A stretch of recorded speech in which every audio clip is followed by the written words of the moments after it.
네, 우리 앞뒤 좌우 서로 함께 인사 나누시겠습니다. 사랑합니다. 축복합니다. 감사합니다. 예, 사랑합니다.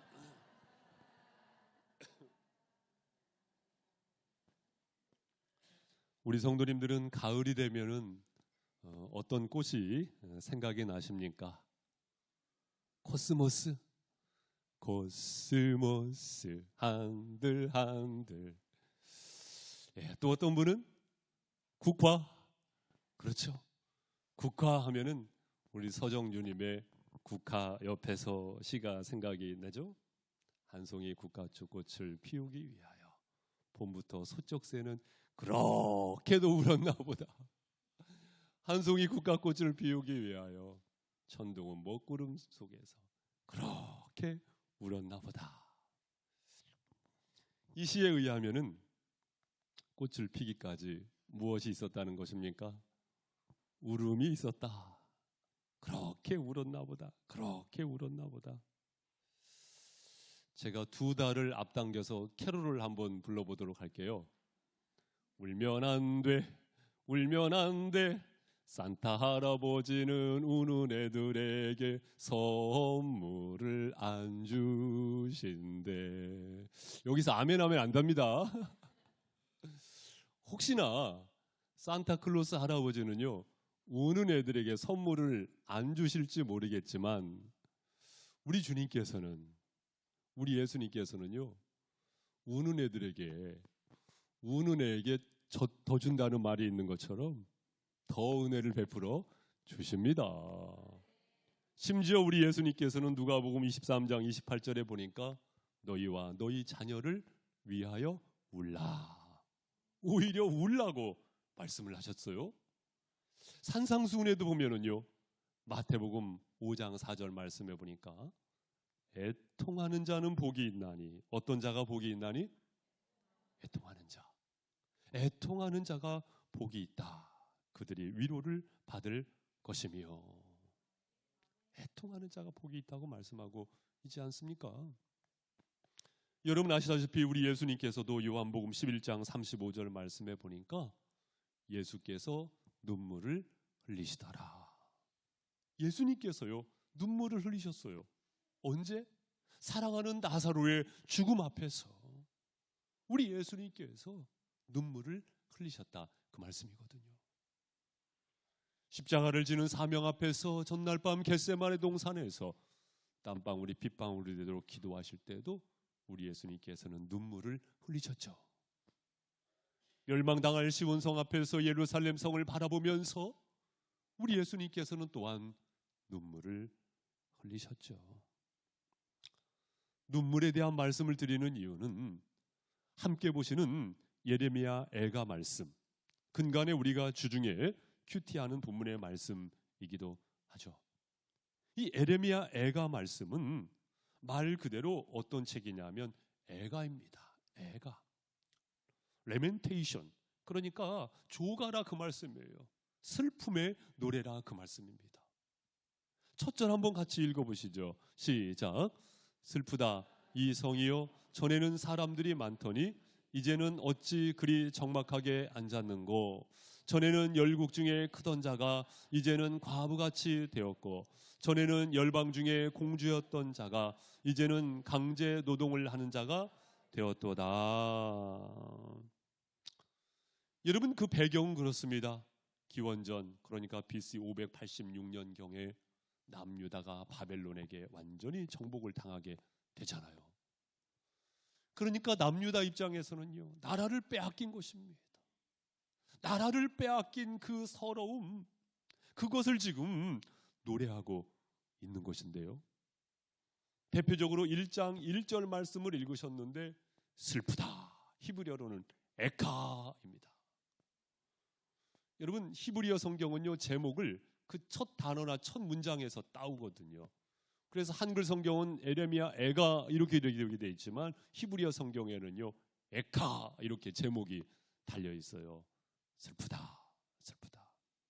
베레시트 엘로힘, 이 창세기의 제목이 베레시트입니다. 태초에, 이런 뜻이거든요. 슬픔의 책이라 그 말씀이에요.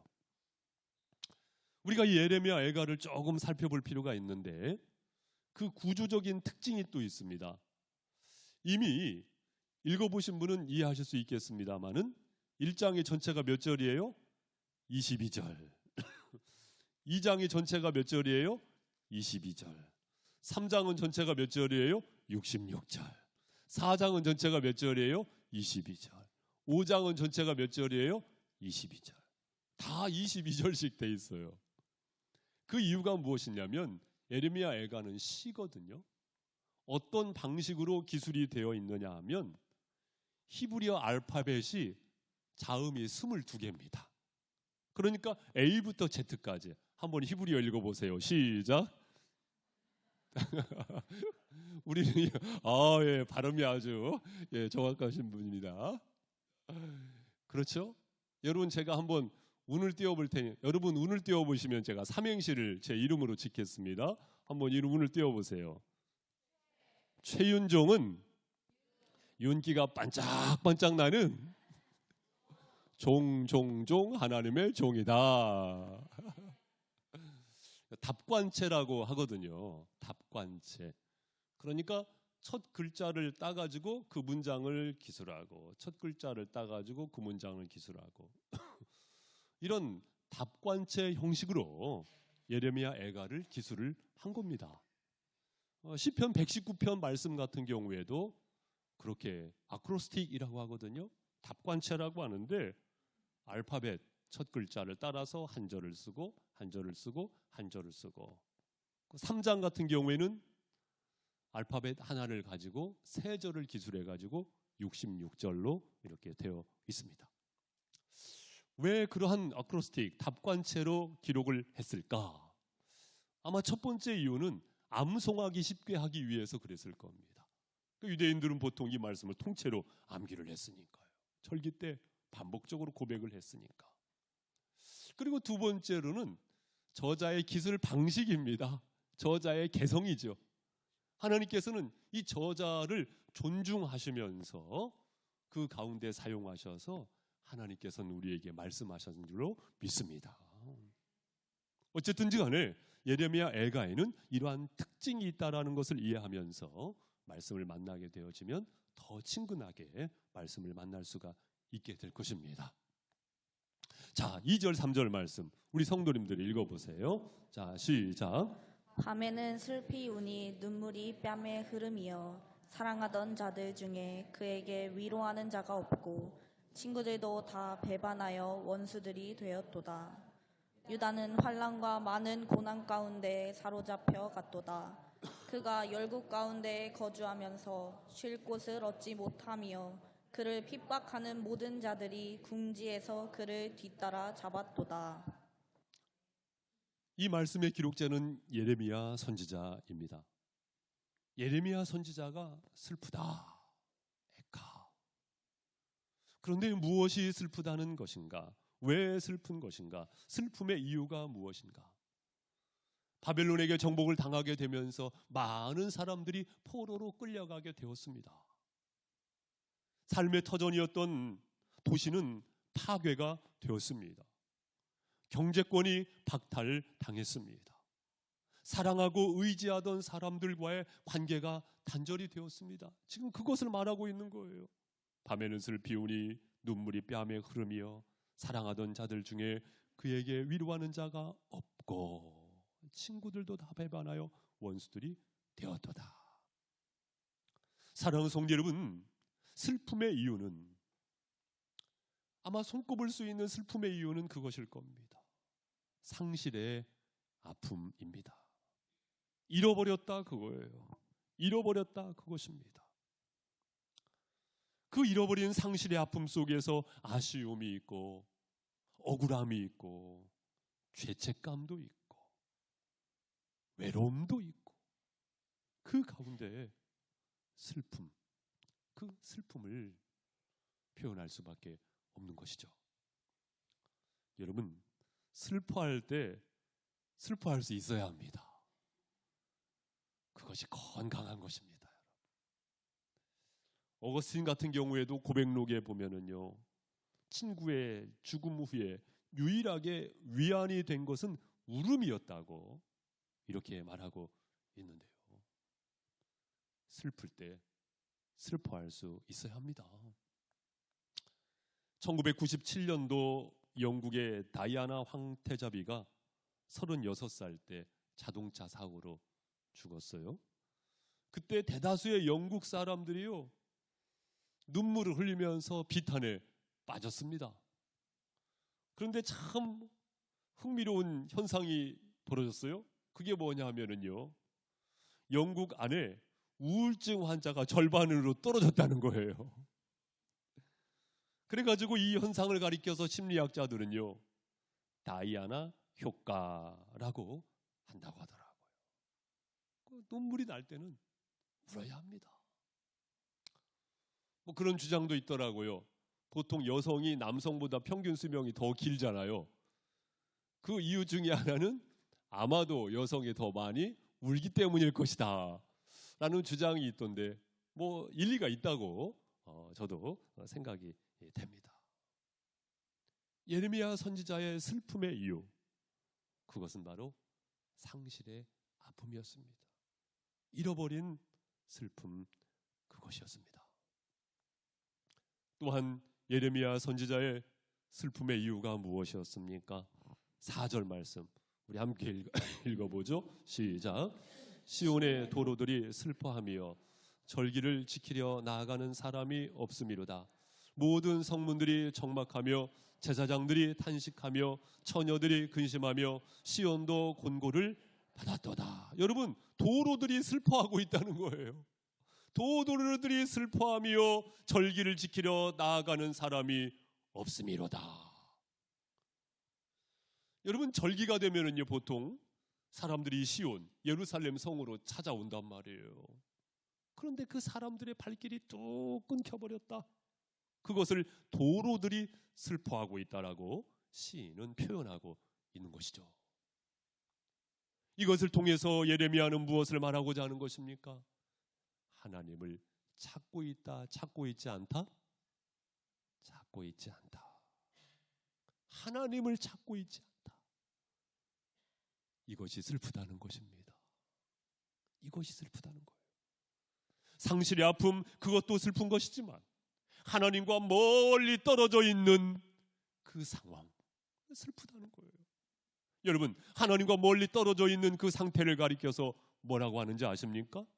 5절 말씀해 보니까 그의 대적이 머리가 되고 그의 원수들이 형통함은 그의 죄가 많음으로. 무엇이 많음으로? 죄가 많음으로. 하마르티야, 떨어졌다고 해요. 하나님과 멀리 떨어져 버렸다. 여러분, 성경에서 말하는 죄는 그것입니다. 하나님과 떨어진 상태.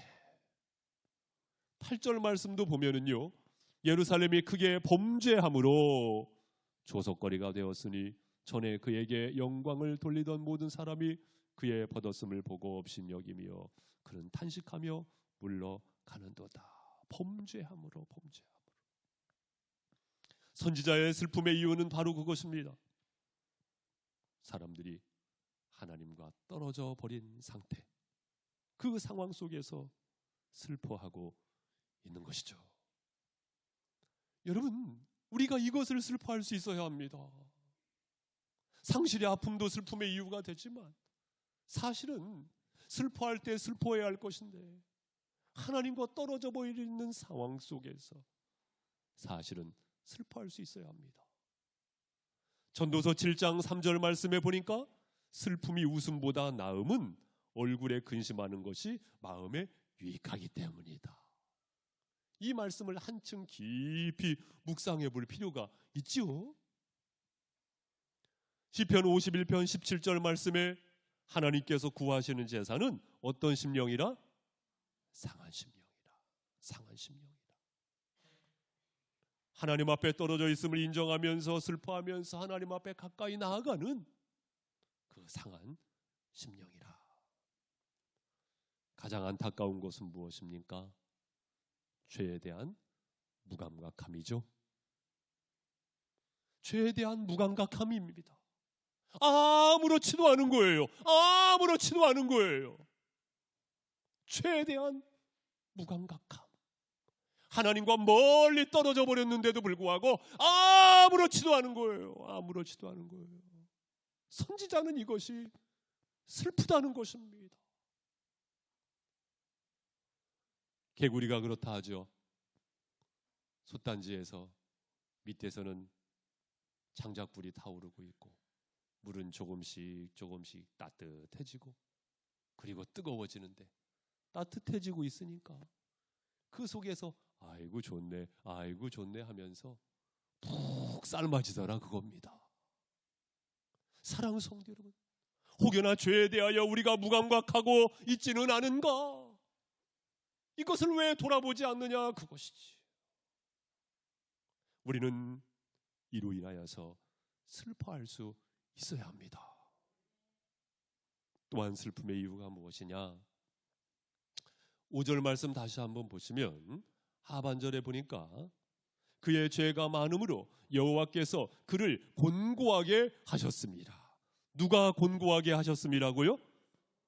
여호와께서 곤고하게 하셨습니다. 죄로 인하여서 망할 수밖에 없는 상황. 하지만 결정적으로는 누가 그렇게 하게 하신 겁니까? 하나님께서 망하게 하신 거예요. 그러니까 무엇 때문에 선지자는 슬프냐면요, 하나님 때문에. 하나님 때문에. 사랑하는 성도 여러분, 하나님께서 절대 주권자가 되신다고 한다면 당연히 그 아픔 속에서 하나님으로 인하여서 슬퍼할 수밖에 없는 것이죠. 시편 1절 말씀해 보니까 여호와여 어찌하여 멀리 서시며 어찌하여 환난 때에 숨으시나이까. 여러분도 그런 경험 없으십니까? 환난이 왔어요. 그런데 하나님께서 숨어 계시는 것 같아요. 도대체 하나님 어디 계신 겁니까? 저와 숨바꼭질 하시는 겁니까? 하나님 계신 것입니까? 그럴 때가 있죠.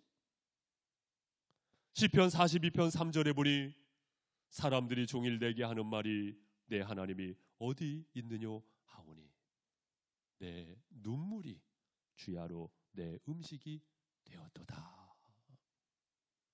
여러분, 사람들이 하는 말이 하나님이 어디 있어? 하나님이 어디 있어? 그런 상황에 이를 때가 있지. 때로는 이러한 정직한 직면이 우리에게도 필요합니다. 하나님 절대 주권자가 되신다고 하잖아요.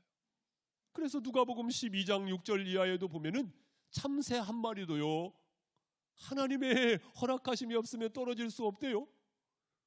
하나님은 머리털까지 세시는 하나님이시라고 하지 않습니까?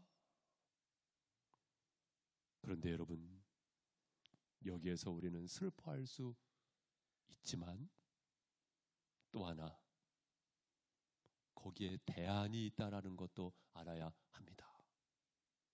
무슨 말씀이냐 하냐면 하나님이 그렇게 만드셨다고 한다면 해결도 하나님에게 달려있는 줄로 믿습니다. 우리는 이것을 믿는 것입니다. 이것을 믿는 거예요. 때로는 하나님이 원망스럽기도 하지만 하나님이 그렇게 하셨다고 한다면 해결도 사실은 하나님에게 달렸다라는 것을 인정하는 것이 바로 신앙 아니겠습니까? 그래서 호세아서 6장 1절 말씀에도 보면은 함께 읽습니다. 시작. 오라 우리가 여호와께로 돌아가자. 여호와께서 우리를 찢으셨으나 도로 낫게 하실 것이요 우리를 치셨으나 싸매어 주실 것입니다. 아멘. 여러분, 하나님은 토기장이가 되시는 하나님이신 줄로 믿습니다. 하나님은 진정한 주권자가 되시는 줄로 믿습니다. 하나님은 마스터 키를 가지고 계신 분이라는 것을 인정한다고 한다면 우리는 그 상황 속에서 하나님께 더 가까이 가야 할 줄로 믿습니다. 늦었다고 생각할 때가 가장 빠른 때래요. 저는 이 말을 참 좋아해요. 종종 생활 속에서도 이 말을 되뇌이곤 합니다. 언제 되뇌이냐면요, 제가 운전할 때 안전벨트 매기 귀찮잖아요. 그래가지고 다 왔는데 뭐 그렇게 생각하다가도 맞아, 늦었다고 생각할 때가 가장 빠른 때지. 얼른 찰칵 찰칵 메고 그렇게 하고는 합니다만 나는 늦었어 이렇게 생각하지 마세요. 하나님 앞에서도 마찬가지입니다.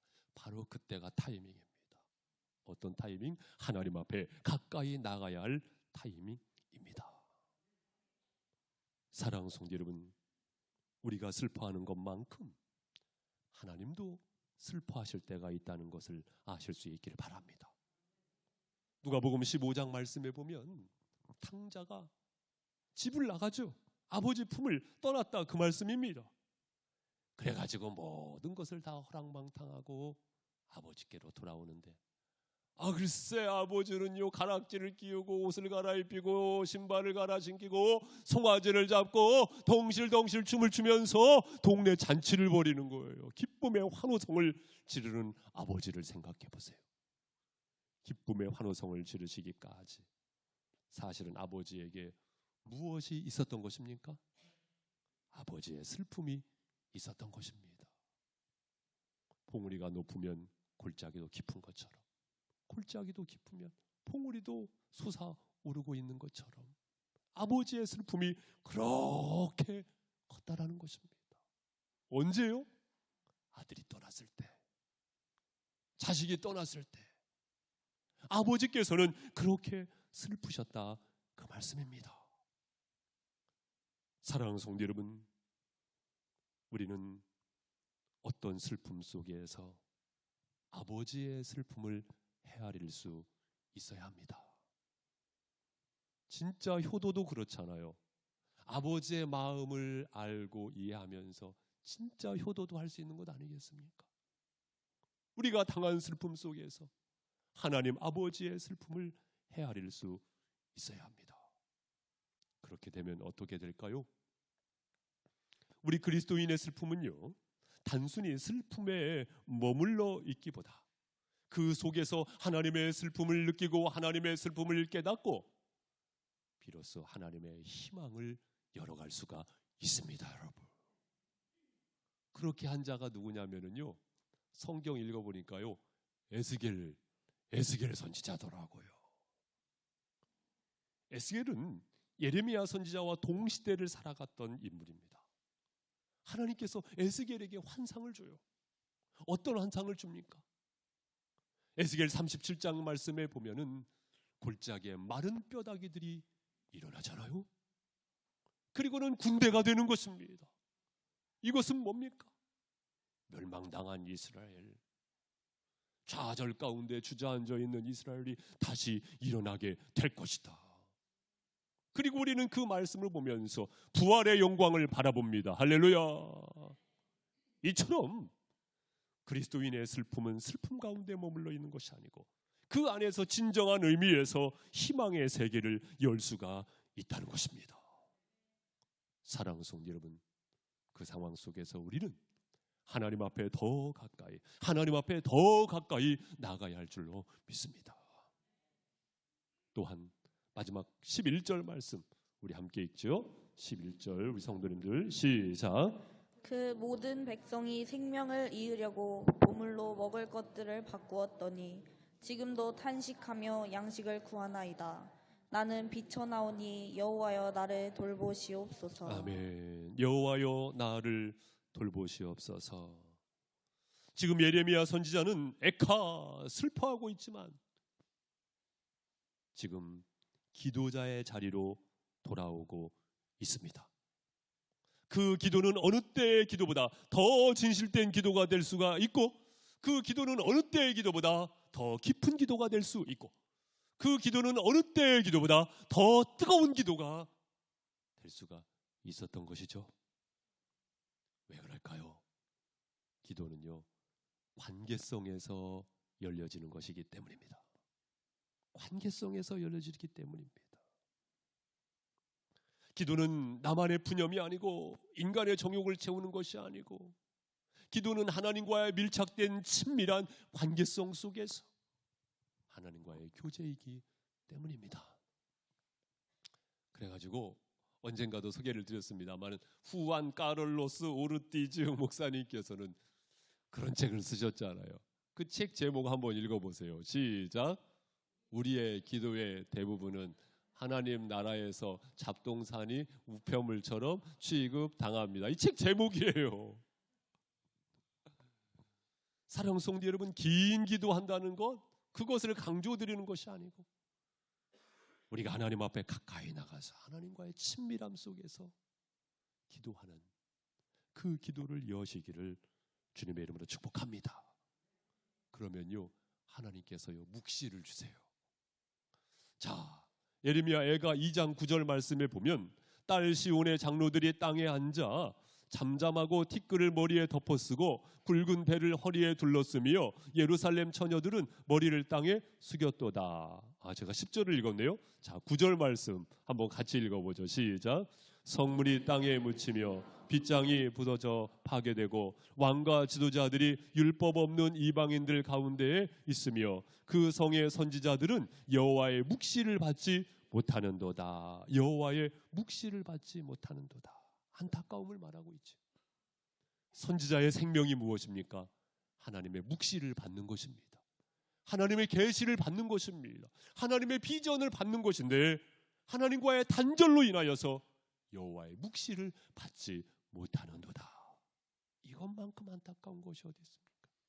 하지만 우리가 하나님 앞에 더 가까이 나가게 되어질 때에, 그리고 또한 그 기도를 열어갈 때에 하나님께서 우리에게 진정한 의미에서 이상과 환상과 비전의 세계를 열어주신다고 믿습니다.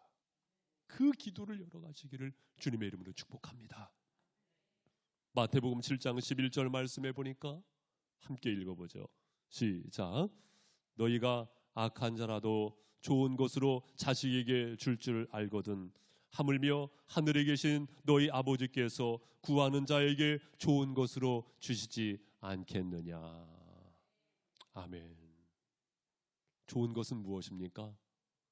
성령인 줄로 믿습니다. 기도할 때 성령을 주시는 하나님, 그 성령을 선물로 받아 성령으로 충만케 되시기를 주님의 이름으로 축복합니다. 예레미야 애가 말씀은 슬픈 현실 속에서 비탄에 빠져 있어라, 그것이 아닙니다. 그 상황 속에서 희망을 향한 기도의 초청장, 이것이 바로 예레미야 애가 말씀입니다. 기도가 없는 군대보다 기도하는 한 사람이 더 강합니다. 그 기도를 통해서 하나님 역사하시기 때문입니다. 기도의 한 사람을 통해서 영적인 기류를 바꾸어 가실 것입니다. 사랑하는 성도 여러분, 그 기도를 열어가시는 직분자, 그 기도를 열어가시는 우리 성도님들, 그 기도를 열어가시는 한 분 한 분 되시기를 주님의 이름으로 축복합니다. 무엇으로 인하여서 슬퍼하십니까? 아마 눈물로 샤워를 하시는 것 같은 어두운 밤을 보낸 분도 계실 것입니다. 네, 슬픔도 신앙의 한 일환입니다. 여러분, 한나도요 슬퍼했기 때문에 하나님 앞에 더 엎드릴 수 있었던 거예요. 다윗도요 슬퍼했기 때문에요 주옥 같은 시편 말씀을 기록할 수 있었던 거예요. 솔로몬도요 슬퍼했기 때문에 전도서라는 깊은 메시지를 써내려갈 수가 있었던 것이지요. 슬픔도 우리의 한 신앙의 한 일환입니다. 그 슬픔 속에서 우리는 나 자신을 더욱 돌아보며 때로는 하나님이 원망스럽다 하더라도 정답이 하나님에게 있음을 다시금 깨달아 그 하나님 앞에 더 가까이 나가셔서 따뜻한 사랑을 베푸시는 하나님 앞에 기도함으로 교제하시는 믿음의 삶을 여시기를 주님의 이름으로 축복합니다. 기도하시겠습니다.